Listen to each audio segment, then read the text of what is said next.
Olá, seja bem-vindo e bem-vinda ao Planeta Campo Entrevista, um programa semanal que traz até a sua tela grandes especialistas na pauta da sustentabilidade.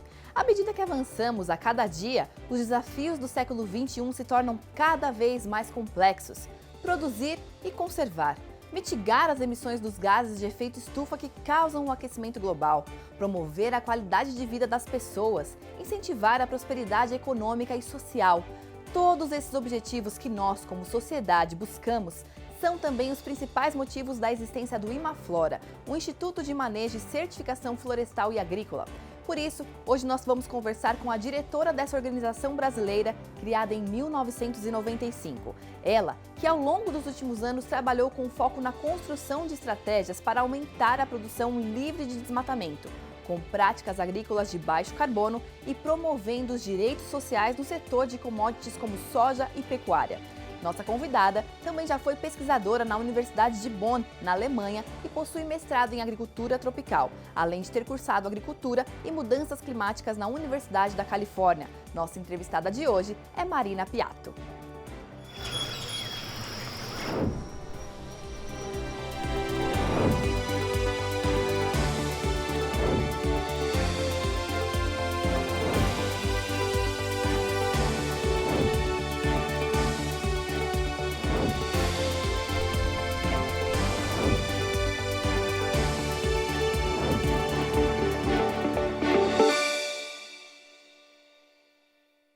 Estamos começando mais um Planeta Campo Entrevista, hoje com Marina Piatto, que é diretora executiva do Imaflora, o Instituto de Manejo e Certificação Florestal e Agrícola na área da agricultura, pecuária e mudanças climáticas. Seja muito bem-vinda, Marina. Obrigada pelo convite. Obrigada a você por ter aceitado e é um prazer conversar com você hoje. Bom, para a gente começar, queria que você falasse um pouquinho aí de uma maneira mais geral dos principais desafios que o Brasil tem quando a gente fala sobre preservação ambiental. O Brasil tem muitas vantagens em relação aos outros países, né, por causa do Código Florestal, que inclui a reserva legal, as APPs dentro das propriedades. Isso acaba gerando um peso a mais para o produtor cuidar dessas áreas, ao mesmo tempo gera um equilíbrio entre preservação e conservação. Então as fazendas têm as áreas produtivas e as áreas que têm que respeitar o Código Florestal. Isso gera um equilíbrio ali dentro da fazenda, e favorecendo, eu acho que a agricultura favorece a floresta e a floresta favorece a agricultura. Perfeito, esse equilíbrio, né, que a gente tenta buscar. E a gente percebe aqui no Canal Rural que os produtores têm, em sua grande maioria, conseguido seguir esse código florestal tão exigente que a gente tem. Mas o que você acha que a gente ainda precisa avançar nesse sentido? A gente precisa implementar o que falta, principalmente em relação ali às áreas de rios, nascentes, né? Implementar as áreas de floresta em volta, porque acho que o nosso bem mais precioso é a água dentro da propriedade. Sem água não é possível ter a produção agrícola, inclusive, e o solo. Então essa parte da conservação não só das florestas e das vegetações nativas, mas também da preservação do solo, é o que vai gerar um maior valor agregado, maior produtividade dentro da fazenda. Então é fundamental esse olhar para o solo com esse cuidado, como o maior bem que uma fazenda tem é o seu solo, né? Principalmente o carbono, a matéria orgânica, a água. Essa estrutura do solo é que vai garantir um aumento, uma maior produtividade. Exato, e quando a gente está falando de solo, o solo também tem um grande potencial de sequestrar carbono ali, né? Então, assim, eu acredito que quando você conserva o solo, é bom para a produtividade e também para toda essa questão climática que a gente vive hoje, né, Marina? Exatamente. O carbono no solo é uma forma de garantir esse carbono acumulado, né? O sequestro, a remoção do carbono atmosférico para o solo. E aí eu sempre falo que é um cenário ganha-ganha, porque o meio ambiente ganha, porque o carbono está sequestrado, e a agricultura ganha porque um solo com muito carbono ele vai produzir mais, ele vai ser mais fértil e a gente vai ter um aumento de produtividade, de rentabilidade para o produtor. Então é sempre um jogo que é bom para todo mundo, bom para o meio ambiente e bom para o produtor rural. É isso, esse ganha-ganha é muito importante. E agora falando um pouquinho aí sobre as commodities, especificamente sobre soja e pecuária, a gente tem ali nas regiões da Amazônia, do Cerrado principalmente, as nossas maiores produções aqui no Brasil. como trabalhar com direitos sociais, como fazer com que essa prosperidade da soja e da pecuária alcancem a sociedade como um todo? Bom, acho que é importante separar os dois setores, né? A soja, ela realmente tem uma menor demanda por trabalhadores rurais, né? Um trabalhador, às vezes, já pega o trator, implementa a área, ou colhe ou planta, então é um número bem reduzido de funcionários. A pecuária, às vezes, precisa de mais. Então, existe a NR31, que vai dizer, são as regras que vão definir a qualidade de vida, de segurança, de saúde do trabalhador dentro da fazenda. E fora da fazenda, a preocupação com o entorno, com a comunidade do entorno, como que essa comunidade se relaciona com a fazenda, como que é a gestão de resíduos, de água, se tem uma irrigação, como que essa água é dividida com o vizinho. Então, a gente fala que é o landscape, né, que é a visão mais ampla da região, do uso da terra, onde as coisas têm que estar integradas e as populações que estão em volta da fazenda precisam cooperar, dialogar com as fazendas para que exista uma harmonia ali de convivência e de prosperidade naquela região. Perfeito. E quando a gente fala também aí de commodities e da produção de alimentos no geral, a gente sabe que a tendência é que haja um crescimento da produção até para atender a demanda da população global que está aí em constante crescimento. Então, nessa dinâmica aí de uso da terra, de mudança do uso da terra para as emissões dos gases de efeito estufa, qual que vai ser o impacto desse crescimento e como que a gente pode garantir o que a gente vem falando tanto, né? Que é produzir cada vez mais, mas com cada vez menos impacto para o meio ambiente. A ideia é ocupar as áreas já abertas, Sim. E a gente chama de verticalização, então é um aumento sustentável de produtividade. Tem muita ainda margem para aumento de produtividade, tanto em grãos quanto na pecuária, que a pecuária hoje é mais ou menos uma cabeça por hectare no Brasil. A gente pode subir para 3 cabeças por hectare de gado. Sim. Então, um aumento ainda sustentável, né? Não é uma intensificação muito agressiva. E, ao mesmo tempo, a gente precisa ocupar todas essas pastagens degradadas. O Brasil tem aí por volta de 90 milhões de hectares de pastagens degradadas. É um custo alto para transformar um solo degradado em uma área produtiva, mas existe muita margem ainda de crescimento em cima de áreas já abertas. Com isso, a gente reduz as emissões, não emite mais porque não está desmatando e aumenta essa produtividade. Então, o que a gente chama de intensidade de produção.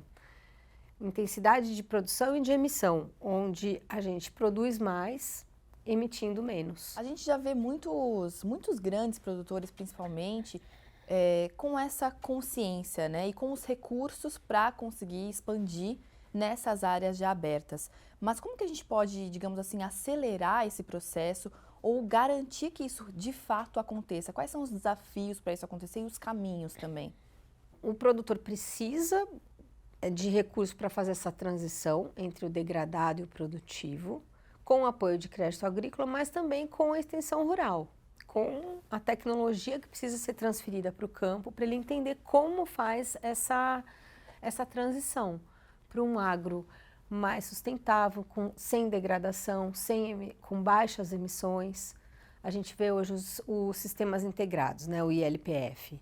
É um sistema de alta tecnologia, eu falo, porque a gente tem o balanço de emissões na fazenda, ele fica quase que neutro, porque você tem árvores, você tem pastagem, grãos associados, dando um balanço neutro de emissões dentro da fazenda. Só que para um produtor chegar nisso, ele precisa de apoio e assistência técnica e crédito rural, e muita persistência também, né? Se adaptar às mudanças climáticas. Então, sozinho é muito difícil, precisa de um apoio setorial, um apoio do governo, um apoio da cadeia produtiva. E a gente percebe que essa falta de ordenamento territorial muitas vezes causa um desmatamento.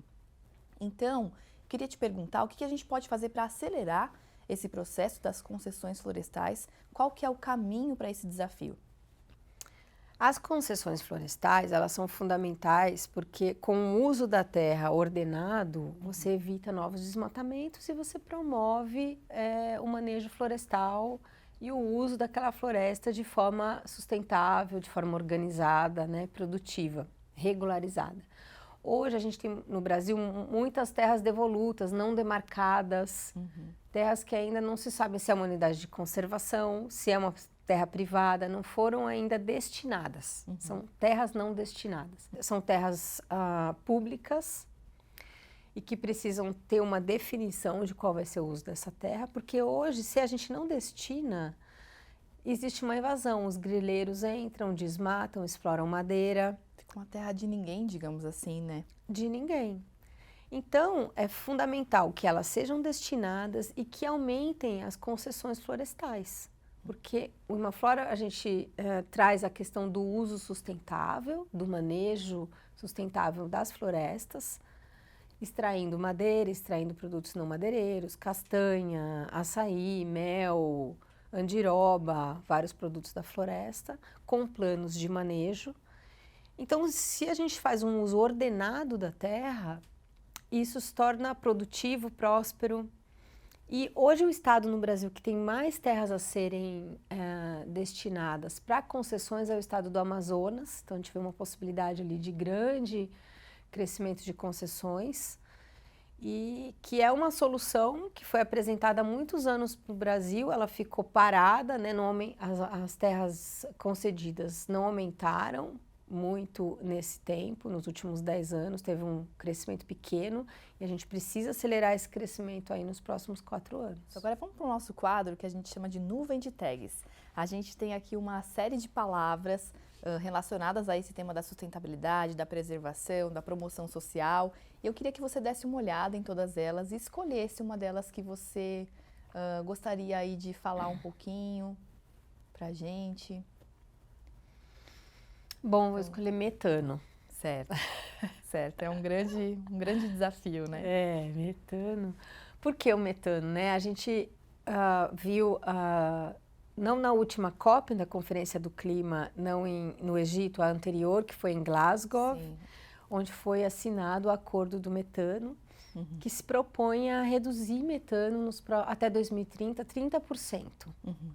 Das emissões. O que isso tem a ver com o Brasil, né? Por que esse acordo ele é tão importante para o Brasil?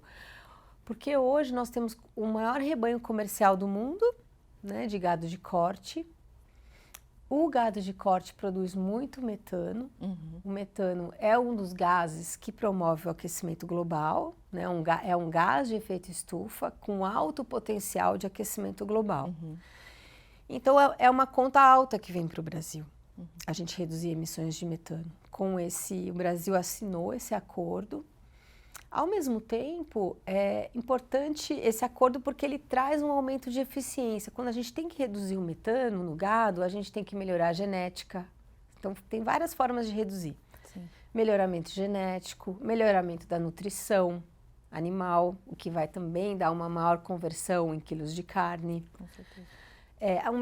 A melhoria da fermentação entérica do gado, a melhoria da pastagem.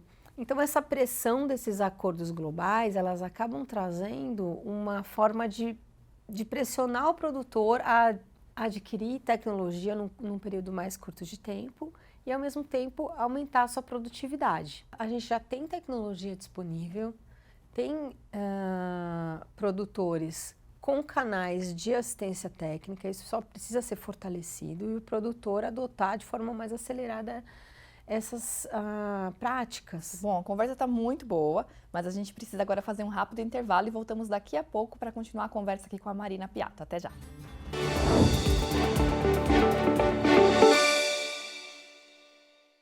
Estamos de volta com o Planeta Campo Entrevista, hoje conversando com Marina Piatto, que é diretora executiva do Imaflora.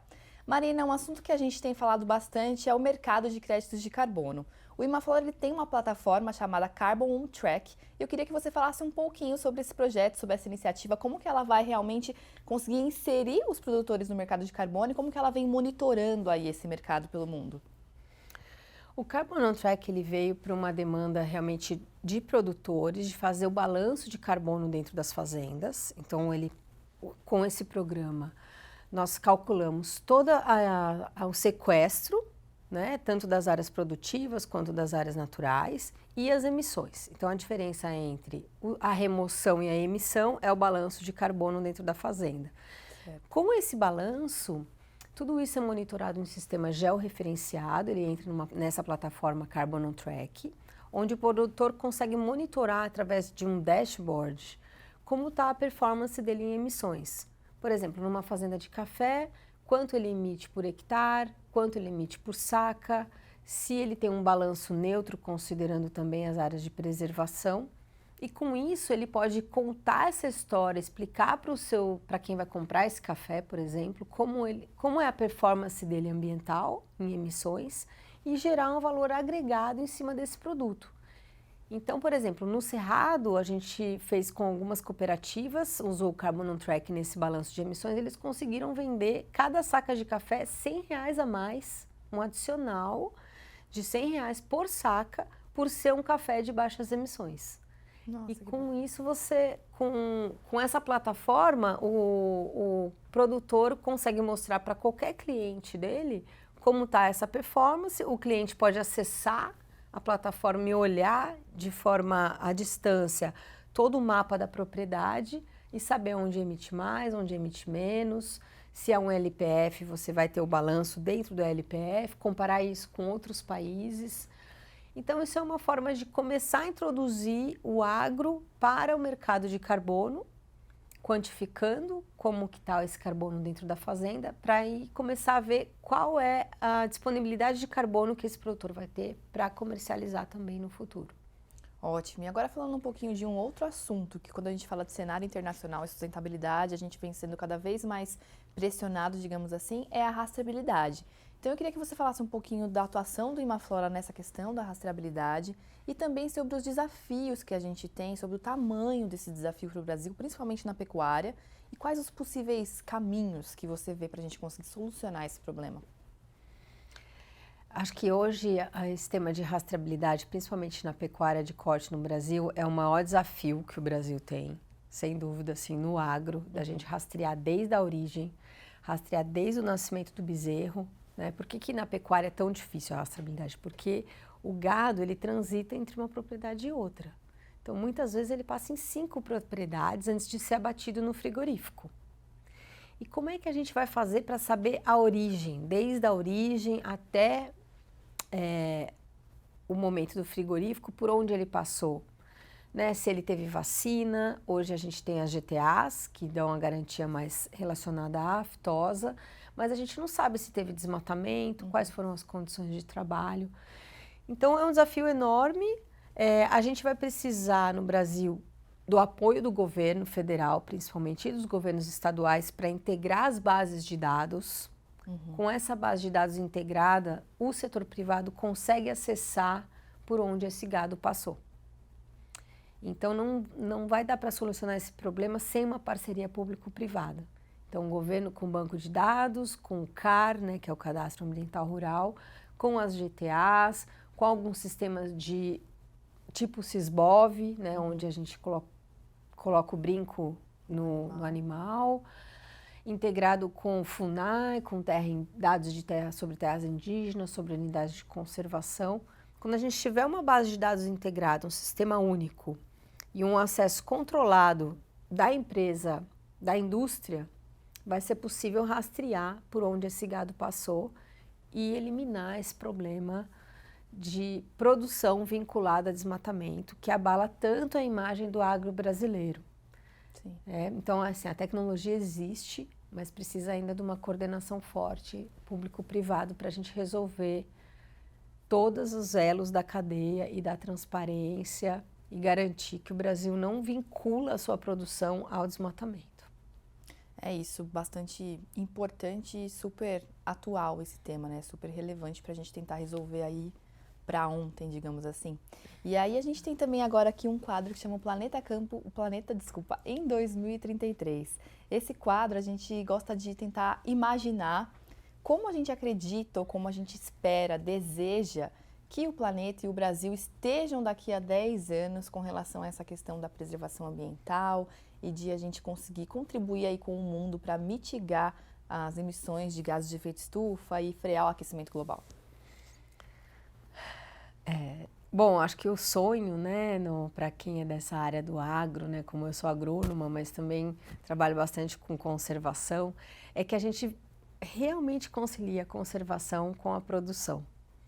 Então eu imagino assim que o mundo ideal é aquele onde a gente consiga delimitar, fazer um bom zoneamento, não só agrícola, mas um zoneamento ambiental, onde a gente tem o Código Florestal integrado, implementado na íntegra, onde a gente tem as áreas produtivas com aumento de produtividade, né, as comunidades respeitadas, os sistemas mais diversificados, com agricultura regenerativa, com sistemas integrados ILP e ILPF, com uma pecuária mais produtiva, mais eficiente.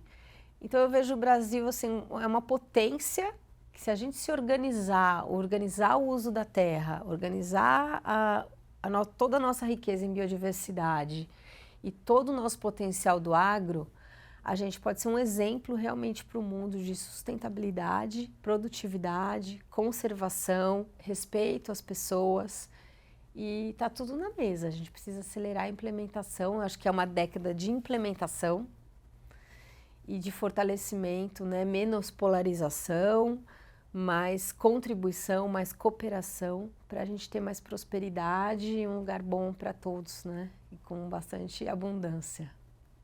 Muito bacana, Marina. Espero que a gente consiga realmente chegar nesse lugar. Bom, muito obrigada pela sua participação aqui no Planeta Campo Entrevista. Foi um prazer conversar com você. Prazer foi todo meu. Obrigada. Que bom. E para você aí que nos assiste, muito obrigada pela sua companhia até aqui. A gente se vê novamente de segunda a sexta-feira ao meio-dia aqui na tela do Canal Rural. Eu te espero.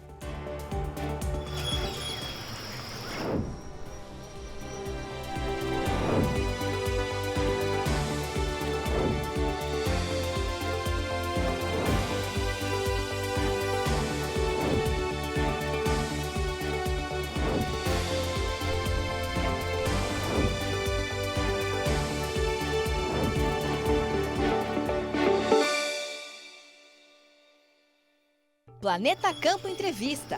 Patrocínio JBS. Alimentar a mudança é o nosso compromisso. Apoio SLC Agrícola. Produzindo com eficiência e sustentabilidade.